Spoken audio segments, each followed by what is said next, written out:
అందరికీ నమస్కారం. మన కింగ్డమ్ ప్రెస్ మీట్లో విజయ్ దేవరకొండ గారు ప్రత్యేకించి ఒక జర్నలిస్ట్ని ప్రస్తావించారు, డిసి సురేష్ గారు అంటూ. అందరికీ నమస్కారం. ఈ ప్రెస్ మీట్ లైవ్ చూస్తున్న వాళ్ళందరికీ నమస్కారం. అండ్ మీరంతా చూస్తున్నారు జర్నీ స్టార్టింగ్ నుంచి. నేను యాక్టర్, నాకు ఫస్ట్ సినిమా దొరకక ముందు నేను థియేటర్ చేసేటప్పుడు ఫస్ట్ సురేష్ అన్నకు నా ఫోటోలు పంపించిన. సురేష్ అన్న అప్పుడు డీసీలో చేస్తుండేనో టైమ్స్ ఆఫ్ ఇండియా టైమ్స్లో ఉంటే నా థియేటర్ గ్రూప్లో ఒక అమ్మాయి ఉండింది, దీక్షా మరూర్ అని. ఆవిడ పనిచేస్తుంటే ఆవిడ దగ్గర ఆవిడకి చెప్పిన నా ఫోటోలు అయ్యి ఇట్లా యాక్టర్ ఉన్నాడు బాగా చేస్తాడని. అంటే నాతో కాదు, అది మా సీనియర్ ఉన్నారు సురేష్ అని, అతనికి పంపించండి అంటే నా ఫోటోలు పంపించి, అన్న కొంచెం ఇట్లా నేను విజయ్ ఇట్లా నా ఫోటోలు వేయండి, ప్రెస్లో ఎవరైనా చూస్తారు ఏమన్నా రోళ్ళు వస్తాయని. అక్కడి నుంచి మీరు అందరూ నా జర్నీ చూస్తున్నారు. మరి ఆయనకి ఈయనకి ఉన్న అనుబంధం ఏంటి, ఆయన ఎందుకు ఈయన పేరు ప్రస్తావించాల్సి వచ్చింది అనే విషయాల గురించి ఆయనతోనే మనం మాట్లాడదాం. ఆ డిసి సురేష్ గారే మన దగ్గర ఉన్నారు. మరి వాళ్ళ విజయ్ దేవరకొండ గారికి ఈయనకి ఉన్న కనెక్షన్స్ ఏంటో, మరి ఆ ఇంటర్నల్ లింక్స్ గురించి తెలుసుకుందాం. నమస్కారం సురేష్ గారు. నమస్తే హేమసుందర్ గారు. ఏంటి మీ మీద ప్రేమ ఎక్కువైపోయింది విజయ్ దేవరకొండ గారికి? ఆయన ప్రెస్ మీట్లో నా పేరు ప్రస్తావించడం, అది మన మీడియా మిత్రులందరూ కూడా ఆ రోజు నా దగ్గరికి వచ్చారు, చాలా ఇది చేశారు. అయితే ఆయన కూడా గ్రేట్. ఇప్పుడు ఎంతమందికి మనం ప్రోత్సహించట్లేదు, ఎంతమంది చెప్తున్నారు. అవును, ఒక పాజిటివ్ రాస్తేనే నెక్స్ట్ అసలు ఫోన్ కూడా చేయరు. అవును, కానీ ఈయన పేరు ప్రస్తావించారంటే అది ఆయన గొప్ప. మీడియా ముఖంగా ఇంతకాలం ఎదిగిన తర్వాత కూడా గుర్తుపెట్టుకుని ఇచ్చేసారంటే అదే అంటే ఆయన గొప్పతనం. ప్లస్ ఆయన ఏంటంటే ఇంత ఎదిగినా ఆయన డౌన్ టు ఎర్త్, నేను ఇలా ఉంటాను అని చెప్పడం. అసలు ఏం జరిగింది గతంలో? ఆయన థియేటర్లో చాలా యాక్టివ్గా ఉండేవాడు, థియేటర్ చాలా చేశాడు విజయ్ దేవరకొండ. ఓకే, చేస్తూ మీకు మొదటిసారి అసలు ఎక్కడ పరిచయం అంటే చాలా ఏళ్ళు అవుతుంది, గుర్తులేదు. ఇప్పుడు ఆయన అన్నాడు దీక్షా మరూర్ అని అన్నారు కదా, దీక్షా మరూరు నేను టైమ్స్ ఆఫ్ ఇండియాలో పనిచేస్తుండేవాళ్ళం. విజయ్ దేవరకొండ ఏమో ఒక చిన్న ఆర్టికల్ ఏదైనా రాయమని దీక్షా మరూర్తో నాకు అప్రోచ్ అవ్వడము, నేనేదో చేయడం. ఆ తర్వాత విజయ్ దేవరకొండ ఏ సినిమా చేశారు? విజయ్ దేవరకొండ చిన్న చిన్న సినిమాలు ఏవో చేశాడు. లైఫ్ ఈజ్ బ్యూటిఫుల్ ఒక చిన్న పాత్ర చేశారు. అలాగే నువ్విలాలో కూడా ఒక చిన్న పాత్ర వేశాడు. ఓకే, నువ్విలాలో ఉన్నారా? నువ్విలాలో మన అల్లరి రవిబాబుది ఆయన ఇచ్చినట్టున్నారు మొదట. ఆ తర్వాత లైఫ్ ఈజ్ బ్యూటిఫుల్ అనుకుంటా ఓకే చేశారు. ఆ తర్వాత పెద్ద బ్రేక్ ఎవడే సుబ్రహ్మణ్యం. అదే మీకు నువ్వు లైఫ్ ఈజ్ బ్యూటిఫుల్ టైంలో రాశారా మీరు? అప్పుడే అనుకుంటా, ఆ టైంలోనే వచ్చింది. తర్వాత ఎప్పుడైతే ఎవడే సుబ్రహ్మణ్యం బ్రేక్ వచ్చింది, ఇంకా ఆయన ఎవరు ఈ విజయ్ దేవరకొండ అని అందరూ చేశారు. నేను కూడా అప్పుడు చాలా ఆయన ఆర్టికల్ రాయడం, మంచి మంచి ఆర్టికల్స్ ఆయన్ని ప్రశంసిస్తూ అవన్నీ. ఆ తర్వాత పెళ్లి చూపులు హిట్ అయిందిగా, పెద్ద హిట్ అయింది. ఆ తర్వాత పెళ్లి చూపులు హిట్ అయినాక ఇంకా ఆయనకు మంచి బ్రేక్ వచ్చింది. అప్పుడు నేనుండే డెక్కన్ క్రానికల్లో వాటిలో మంచి ఆర్టికల్ రాయడం, ఇంకా కంటిన్యూస్గా బాగా ఆయన రెగ్యులర్గా ఫోన్లు అవి చేసి మాట్లాడుతుండేవారు. అయితే ఏంటంటే నేను అబ్జర్వ్ చేసింది విజయ్ దేవరకొండలో, ఆయన అప్పుడు ఎలాగ ఉన్నాడు, ఇప్పుడు అలాగే ఉన్నాడు. చాలా మంది ఆయన కొంతమంది మారిపోయాడు, బాగా వచ్చేసింది, అలాగే ఏం ఉండదు. ఇప్పుడు అంటే నేను షేర్ చేస్తా ఒకటి. ఇప్పుడు దుల్కర్ సల్మాన్ ఇంటర్వ్యూ పెట్టారు సారథి స్టూడియోలో. పెట్టినప్పుడు పక్కనే ఇంకొక స్టూడియో, అదే ఇంకో ఫ్లోర్లో, ఒక ఫ్లోర్లో దుల్కర్ సల్మాన్ పెట్టారు, ఇంకో ఫ్లోర్లో ఈ కింగ్డమ్ షూటింగ్ అవుతుంది. ఓకే, ఏంటి అని అంటే అక్కడ విజయ్ దేవరకొండ షూటింగ్ అవుతుంది అని అన్నారు. చాలామంది మనోళ్ళు వెళ్ళారు. ఎవరు అసలు ఏమి అంటే మీకు జనరల్గా ఇప్పుడు షూటింగ్స్ మీడియాని అలౌ చేయట్లేదు కదా, నాకు కూడా తెలిసి నేను కూడా వెళ్ళా షూటింగ్ చూద్దామని. వెళ్తే నాకు వెంటనే ఆయన చుట్టుపక్కల ఉండేవాళ్ళు నన్ను గుర్తుపట్టారు. వెంటనే సార్ లోపలికి వెళ్తారా అని అడిగారు. అడిగితే ఊరికే నేను ఒకసారి పలకరించి వెళ్తాను విజయ్ని, ఎలా ఉన్నాడు ఏంటి అని అన్నాను నేను. అనగానే ఆయన సరే సార్ అని లోపలికి వెళ్ళి మళ్ళీ వెంటనే బయటకు, సార్ విజయ్ సారే బయటకు వస్తున్నారు, ఒక 6 నిమిషంలో వచ్చేస్తారు సార్ అని అన్నాడు. వెంటనే విజయ్ బయటకు వచ్చాడు. బయటకు వచ్చి నన్ను చూసి హగ్ చేసుకుని, ఏం సురేష్ అన్న ఎట్లున్నావు అంటే, ఆయన డౌన్ టు ఎర్త్ గురించే నేను చెప్తున్నాను అంతే. మా అబ్బాయి గురించి కూడా అడుగుతాడు ఎప్పుడు కలిసినా కూడా, మీ అబ్బాయి ఎక్కడున్నాడు, ఎలా? మీ అబ్బాయి ఎలా పరిచయం? నేనే అంటే మా అబ్బాయిని ఒకసారి తీసుకెళ్లి పరిచయం చేశాను. వాళ్ళ నాన్నగారు తెలుసు విజయ్ దేవరకొండ ఫాదర్ మీకు పరిచయం ఉందా?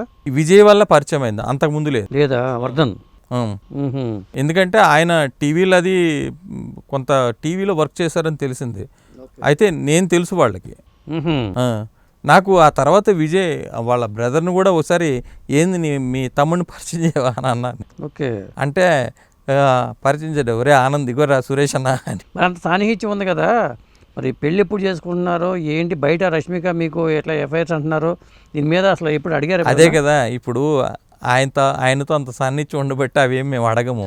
అవన్నీ కూడా అనవసరం మాకు. నేను ఎప్పుడు కూడా ఆయన మీద ఏం రాయలేదు కూడా అవన్నీ. ఓకే. కొన్ని తెలిసినా కూడా రాయను. ఎందుకంటే ఆయన మనకి అంత రెస్పెక్ట్ ఇచ్చినప్పుడు మనం అంత దీనిగా రాయడం లేదా అడగడం బాగోదు. ఓకే. ఎందుకంటే ఆయన స్పేస్ ఇప్పుడు మనకు తెలుసు కదా అని రెగ్యులర్గా వెళ్ళి కలవడమో లేదా మాట్లాడడమో లేదా అది కూడా చెయ్యము. ఎందుకంటే వాళ్ళు మనకు ఆ రెస్పెక్ట్ ఇచ్చారు కాబట్టి మనం ఆ రెస్పెక్ట్ నిలుపుకోవాలంటే వాళ్ళ స్పేస్లో వాళ్ళని వదిలేయాలి, అంతే కదా. ఎప్పుడైనా మనకి కానీ ఇప్పుడు మొన్న ఆ ఈవెంట్ ముందే మన మీడియా మిత్రులకు చాలా మందికి చూపించాను నేను. ఏమని, ఇదిగో విజయ్ దేవరకొండ నాకు 2014లో మెయిల్ పంపాడు చూడండి అని. ఓకే. చాలా మంది మన వాళ్ళకి చూపించాను. అంటే మీరు రాసిన ఆర్టికల్స్కి మెయిల్ పంపించాడు ఆయన? నాది ఒక ఆర్టికల్ ఈ సురేష్ అన్న అని ఆయన ఫొటోస్ ఓకే మెయిల్ పంపించాడు. ఓకే. ఓకే. పంపిస్తే అది ఎందుకో నాకు దొరికితే మన మీడియా మిత్రులందరికీ ఆ రోజు చూపించా. ప్రెస్ మీట్ అవ్వకముందు స్టార్టింగ్ అప్పుడు నేను చూపించా, అందరికి షేర్ చేస్తే వాళ్ళందరూ చూశారు. ప్లస్ ఆ ప్రెస్ మీట్లో ఆ రోజు నా పేరు ప్రస్తావించిన వీళ్ళందరూ, అరే నువ్వు చూపించావురా అవన్నీ, ఆయన అదే చెప్తున్నాడు మళ్ళీను అని అన్నారు. ఓకే. వెంటనే ధీరజ్, మన అప్పాజీ గారు అబ్బాయి ధీరజ్ ఉన్నాడు కదా, అవును, ధీరజ్ వెంటనే ఆయనకు కూడా చూపించారు. ధీరజ్కి ఆయన వెంటనే ఫార్వర్డ్ చేసేసుకొని, సార్ నేను ఫిల్మీ ఫోకస్లో షేర్ చేస్తా ట్విట్టర్లో అని షేర్ చేశాడు ఆ ఫొటోస్ అవన్నీ కూడా. ఆయన నన్ను ట్యాగ్ చేస్తే సాధారణంగా మర్చిపోతారు హీరోలు ఎదిగినప్పుడు, మనకి ఎంత పరిచయం ఉన్నా చాలా మంది మర్చిపోయారు. అదే ఏదో ఒకరిద్దరు, ఒక టాప్ స్టార్ ఉన్నారు, ఆయన ఎప్పుడు నన్ను మర్చిపోడు. ఈయన కాకుండా ఇంకా పేరు అనవసరం మనకి, వెళ్తే గుర్తుపడతాడు, మనం చేసిందంతా కూడా ఆయన ఇచ్చేస్తాడు. Okay. Oh super star Telugu super స్టారా? మహేష్ బాబు ఉండాలి. అది ఎందుకంటే ఆయన మీద బుక్కే తీశాను నేను. మన రాజశుక్ గారికి నేనే కదా హెల్ప్ చేసింది. ఓకే. ఓకే. అట్లాగా రాజశుక్ గారు నేను కలిపి India today book Mahesh Babu మీద వేసాము. అది ప్రింట్ అయిన గంటలోనే మొత్తం హాట్ కేకుల్లో అమ్ముడిపోయాయి. రెండోసారి మళ్ళీ అది ప్రింట్ చేసినట్టున్నారు. ఓకే. అంత అప్పట్లో అంత క్రేజు. అది సీతమ్మ వాకిట్లో టైంలో వచ్చింది ఆ బుక్. ఓకే. బుక్ దానికోసం చాలా తిరిగాము, రాజశోక్ గారు నేను ఫోటోలో. ఇప్పుడు జర్నలిజంలో చాలా మార్పులు వచ్చేసినాయి. సోషల్ మీడియా పెరిగిపోయిన తర్వాత హీరోలకి జర్నలిస్ట్కి మధ్యలో కూడా గ్యాప్ పెరిగిపోయింది. హీరోలకి జర్నలిస్ట్ కాదు, నేను ఇప్పుడు ఒకటి ప్రస్తావించదలుచుకున్నాను. మొన్న రేవంత్ రెడ్డి గారు అన్నారు చూడండి, జర్నలిస్టులు ఎవరో అసలు యూట్యూబ్ అది ఆయన అన్నది అక్షర సత్యం. ఓకే. ఖచ్చితంగా నిజం. ఈ రోజు మీరు ఈ మధ్య రావట్లేదు, మీరు రాకపోవడం మంచిదే. తెలుసా, ఎందుకు అదే చెప్పేది. వెళ్తుంటే ముందు వరుసలో ఎవరెవరో కూడా తెలియట్లేదు. అవును, నేను అందుకే యూట్యూబ్ ఆ ట్యూబ్ అని ఏవో యూట్యూబ్, రకరకాల ట్యూబులకు సంబంధించి అక్కడ ఉంటున్నారు. వాళ్ళు ఏమడుగుతున్నారు, ఎప్పుడైనా కూడా క్వశ్చన్ వేసేటప్పుడు జర్నలిస్ట్ అనేవాడు యాక్టర్ని అన్నా అని అంటాడా? అదే. అవును, సభా మర్యాద పాటించాలి కదా. అవును, నువ్వు క్వశ్చన్లు వేస్తారు. అన్న అనగానే యాక్టర్ ఏమవుతున్నాడు, చిన్న యాక్టర్ అయినా మామూలు కూర్చున్నాడు. అన్న అనగానే ఇంకా జర్నలిస్టులు ఎవరు లేరు, వీళ్ళు ఇంతే ఆయన ఇంకా రెచ్చిపోతున్నాడు. అదే, పైగా మీడియా అంటే ఒక రకమైన ఇది ఉండేది. మాట్లాడుతున్నారు క్వశ్చన్స్. కొంతమంది పరిచయం ఉంటే ఉండొచ్చు, కానీ అది పరిచయం కాదు. ఈ చిన్న చిన్న యూట్యూబ్ వాళ్ళందరూ అదే అన్నా నువ్వన్నా ఏంటది ప్రశ్న వెయ్యడం ఏంటి, వాళ్ళు ఏం ప్రశ్నలు వేస్తున్నారు. ఇప్పుడు కొంతమంది ఏంటంటే మీడియా వాళ్ళు ఎక్కువ మంది చూపించడం కోసమని ప్రొడ్యూసర్లకి డైరెక్టర్లకి ఎవరిని పడితే వాళ్ళని పిలిచేస్తున్నారు, ఎవరు పడితే వాళ్ళు ఉంటున్నారు, ముందు కుర్చీలో కూర్చుంటున్నారు. సీనియర్లు అందుకే రావట్లేదు. రాకపోవడం మంచిదైంది. వచ్చిన వాళ్ళకి గౌరవం అంటే ఏదో ఇప్పుడు నాకైతే ఎప్పుడు కూడా నేను వెళ్ళినప్పుడు మన వంశీశేఖర్లు ఉంటే, మన వంశీ అయితే సురేష్ అన్న వచ్చాడు నువ్వు వెనక్కి వెళ్ళు అని ఇస్తాడు సీట్, గ్యారంటీ. అది చాలా జరిగింది అట్లా చాలాసార్లు సీనియర్లు. ఇప్పుడు నేను ఉండేటప్పుడు, నాకు పసుపులేటి రామారావు గారు ఉండేటప్పుడు, పసుపులేటి రామారావు గారు ఇప్పుడు యంగ్ జనరేషన్కి తెలియదు చాలామందికి. ఆయన వచ్చినప్పుడు కనీసం ఎవరు లేవరు సీట్ ఇద్దామని. నేను చాలాసార్లు నేను చేసి, రామారావు గారు మీరు ఇక్కడ కూర్చోండి. రేవంత్ రెడ్డి గారు కూడా సీనియర్ జర్నలిస్టులు వస్తే అక్కడ కూర్చున్న యూట్యూబ్ వాళ్ళు లేవట్లేదు. తప్పు కదా అది. వసుపులేటి రామారావు గారు ఎన్ని బుక్స్ రాశారు, ఆయన పరిశ్రమ ఏంటి, ఆయన చేసే సీనియర్ ఏంటి. ఇప్పుడు నాకేదైనా డౌట్ వస్తే నేను రామారావు గారికి కాల్ చేసేవాడిని, అవునా కదా? అవును. ఏది ఒక వ్యక్తి ఏదైనా అవార్డు వచ్చినా లేదా ఒక వ్యక్తి చనిపోయినా జర్నలిజానికి వీటికి బాగా సరిహద్దులు చెరిగిపోయినాయి. ఎవరు జర్నలిస్టో ఎవరు కాదు జడ్జి చేయడం కూడా కష్టంగా ఉంది, చాలా కష్టంగా ఉంది. ఇప్పుడు రెగ్యులర్గా వెళ్ళి మనం ఇచ్చేస్తే అక్కడ అభాస్పాలం వెళ్ళిపోవడం తప్పితే ఏం లేదు. అందుకని వెళ్ళట్లా. ఆ గౌరవం లేనప్పుడు మనం ఎందుకు వెళ్ళాలి?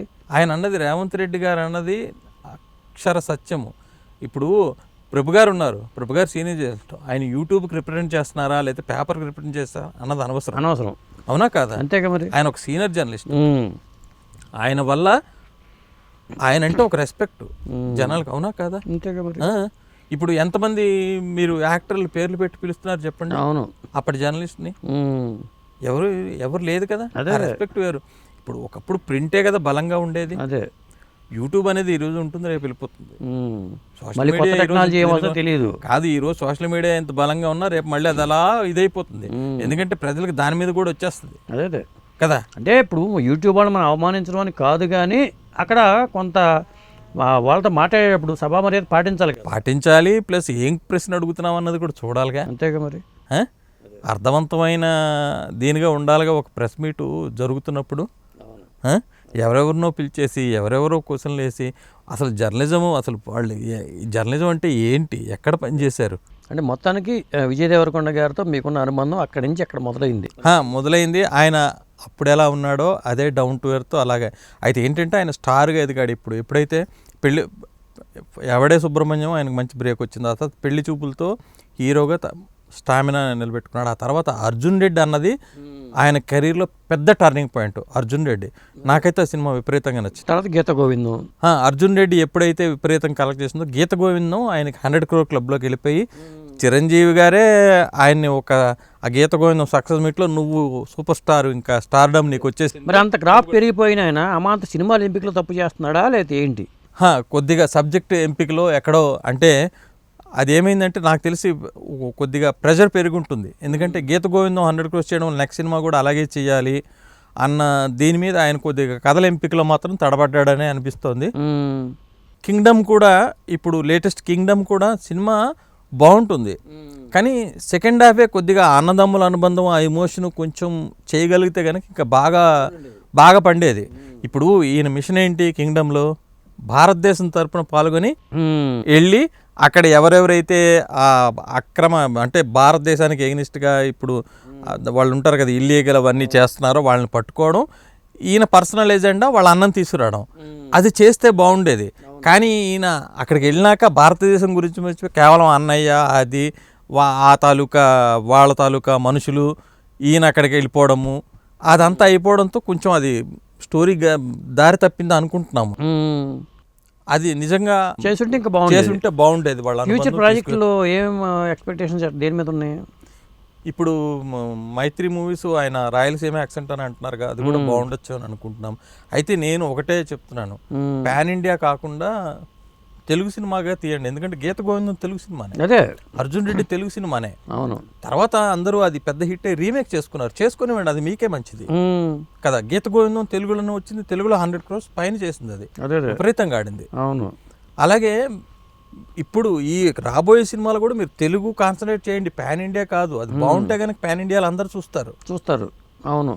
మీరు తెలుగు నేటివిటీ, తెలుగు సినిమా, తెలుగు కథ, తెలుగు ఎమోషన్స్ పెట్టండి, మీరు మంచి పాన్ ఇండియాకి అనుగుణంగా ఏం మార్చద్దు, బాగుంటే కనుక అందరు చూస్తారు. అదే ఇప్పుడు వీళ్ళిద్దరు ట్యాక్సీ వాళ్ళ హిట్ అవ్వలేదా? ఈ డైరెక్టర్ ఇదే తీసింది, చిన్న ఫ్యాంటసీ సూపర్ నేచురల్ ఉండేది, తీసారుగా, హిట్ అయింది. అదే డైరెక్టర్ ఇప్పుడు మళ్ళీ రాహుల్ శంకర్ చేస్తున్నాడు. రాయలసీమ యాక్సెంట్ అని ఏదో చెప్పాడు ఆయన. అంటే డైలాగ్ పరంగా, డెలివరీ పరంగా కొద్దిగా ఒకే తరహాలో అనిపిస్తుంది విజయ్ దేవరకొండకి, అది మార్చుకుంటే బెటర్ అనిపిస్తుంది. అంటే గీత గోవిందంలో మార్చాడుగా డైలాగ్, అంటే ఆయనకి తెలంగాణ యాక్సెంట్ బాగా, అవును, అందరు అదే ఇష్టపడతారు ఆయన అలా మాట్లాడితే. అయితే మరి ఇప్పుడు రాయలసీమ యాక్సెంట్ ఉన్నారు కాబట్టి ఆయన జనరల్గా ఏ క్యారెక్టర్ వేసినా కూడా చాలా దానికోసం ప్రాక్టీస్ చేస్తాడు, ఇది తెలుసుకుంటాడు. అంటే ఏదో ఇట్లా క్యారెక్టరు డైరెక్టర్ రాసి ఇచ్చేసాడు మనం షూటింగ్ అని కాదు, దాని మీద చాలా హోంవర్క్ చేస్తాడు ఆయన. మొదటి నుండి ఉంది అది ఆయనకి. ఓకే. ఈవెన్ అర్జున్ రెడ్డికి డాక్టర్లు అది కూడా చేశాడు, ఆ తర్వాత గీత గోవిందం అలాగే చేశాడు, ఆ తర్వాత అన్ని సినిమాలు చేస్తాడు ఆయన. ఆయన తాలూకు హోంవర్క్ ఆయన చేస్తాడు. యాజ్ అన్ యాక్టర్గా బాగా కష్టపడతాడు ఆయన. అయితే ఏంటంటే అది డిపెండ్స్ ఆన్ స్టోరీ. ఇప్పుడు ఒక్కొక్కసారి వాళ్ళు నమ్ముతారు ఇది బాగుంటుంది. ఇప్పుడు లైగర్ ఆయన చివరి వరకు నమ్మాడు అట్లా బాగుంటుందని. డైరెక్టర్ అట్లా చేస్తే ఆయన ఏం చేస్తాడు, ఆయనైతే నమ్మాడు. అది నేను ఒకసారి వాళ్ళ ఫాదర్తో మాట్లాడినప్పుడు అది లైగర్, అది మా విజయ్కి అంటే ఎవరు కోచింగ్ ఉంటుంది కదా, ఫిట్నెస్ ట్రైనర్లు వాళ్ళది, అది కొద్దిగా ట్రూ స్టోరీ వాళ్ళదే తీసుకొని ఇచ్చేశారు, అందుకని ఆయన అంత బలంగా నమ్మాడు అది బాగుంటుందని అని అన్నారు. అలా జరిగిందంట. అది హిట్ అయ్యింటే విజయ్ రేంజ్ ఇంకో రేంజ్లో చాలా పెరిగేది. అందుకే కింగ్డమ్ మీకు హిందీలో ఆయన పబ్లిసిటీ చేయలేదు. మొదట హిందీలో కూడా రిలీజ్ చేయకూడదు అనుకున్నారు, కానీ లాస్ట్ మినిట్లో చేశారు. కేవలం తమిళ్ తెలుగుకే, ఇక్కడ సౌత్ లాంగ్వేజ్కే చేద్దాం అనుకున్నారు, హిందీ తర్వాత చేద్దాం అనుకున్నారు. కానీ ఏంటంటే నాకు తెలిసి ఫ్యూచర్లో ఆయన బాగా మంచి సక్సెస్ అవుతాడని అనుకుంటున్నాను నేను.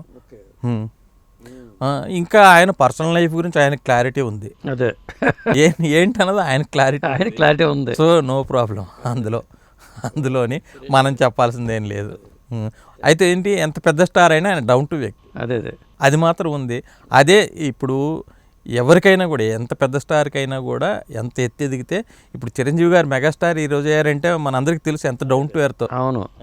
ఇప్పుడు ఆయన వస్తే హేమ సుందర్ గారని మిమ్మల్ని పలకరిస్తాడు, ప్రభు గారిని పలకరిస్తాడు, నన్ను పలకరిస్తారు, ఇంకా వేరే వాళ్ళని పలకరిస్తారు. ఉంటే ఆ డౌన్ టు ఎర్త్ ఉండబట్టే ఆయన మెగాస్టార్ అయ్యారు. అదే ఈయనకు కూడా ఉంది ఆ డౌన్ టు ఎర్త్నెస్. అది ఉండాలి, ఎప్పుడు హీరోలకి అది ఉండాలి. అది ఉంటేనే వాళ్ళు పైకి వెళ్తారు బాగాను. ఈయనకు కూడా ఉంది. ముందు ముందు మంచి విజయాలు సాధిస్తాడు ఆయన, విజయ్ దేవరకొండ. ఓకే, సాధించాలి కూడా, మరిన్ని విజయాలు సాధించాలి. యాక్టర్గా కూడా మన తెలుగు సినిమాని ఇంకో లెవెల్కి తీసుకెళ్తాడని అనుకుంటున్నాను నేను ఖచ్చితంగా. ఎందుకంటే అర్జున్ రెడ్డి మరి ఒక ట్రెండ్ సెట్టర్. అది తెలుగులో నాకు నచ్చిన నటుల్లో విజయ్ దేవరకొండ ఒకరు, యూత్ హీరోల్లో. యూత్ హీరోల్లో. థ్యాంక్ యూ సురేష్ గారు.